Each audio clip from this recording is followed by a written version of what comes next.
পবিত্র রমজান মাসে টানা ১২ দিন আল আকসা মসজিদ বন্ধ রাখায় ইসরায়েলের প্রতি তীব্র নিন্দা জানিয়েছে মধ্যপ্রাচ্য সহ মুসলিম বিশ্বের ৮টি দেশ। এই ঘটনার নিন্দা জানিয়েছে ফিলিস্তিনের স্বাধীনতাকামী সংগঠন হামাসও।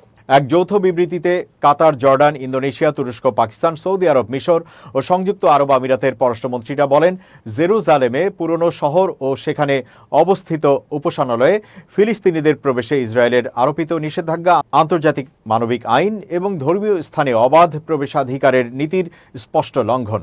বিবৃতিতে বলা হয়, আল আকসা মসজিদ বা আল হারাম আল শরীফ এলাকায় ইসরায়েলের এই পদক্ষেপ অবৈধ ও অযৌক্তিক। মন্ত্রীরা এই ধরনের সিদ্ধান্তের প্রতি তাদের সম্পূর্ণ প্রত্যাখ্যান ও নিন্দা জানান।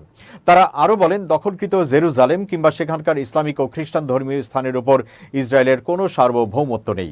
বিবৃতিতে আরও বলা হয়, আল আকসা মসজিদের পুরো এলাকা শুধুমাত্র মুসলমানদের জন্য নির্ধারিত। জর্ডানের ধর্ম বিষয়ক মন্ত্রণালয়ের অধীন জেরুজালেম ওয়াকফ ও আল আকসা বিষয়ক দপ্তরই এই স্থানের বৈধ ও একমাত্র প্রশাসনিক কর্তৃপক্ষ। পররাষ্ট্রমন্ত্রীরা ইসরায়েলকে অবিলম্বে আল আকসা মসজিদের ফটক বন্ধ রাখার, জেরুজালেমের পুরনো শহরে প্রবেশের ওপর আরোপিত নিষেধাজ্ঞা তুলে নেওয়ার এবং মুসল্লিদের মসজিদে প্রবেশে বাধা না দেওয়ার আহ্বান জানান। একই সঙ্গে আন্তর্জাতিক সম্প্রদায়কে ইসরায়েলের চলমান লঙ্ঘন বন্ধে কার্যকর পদক্ষেপ নিতে আহ্বান করা হয়।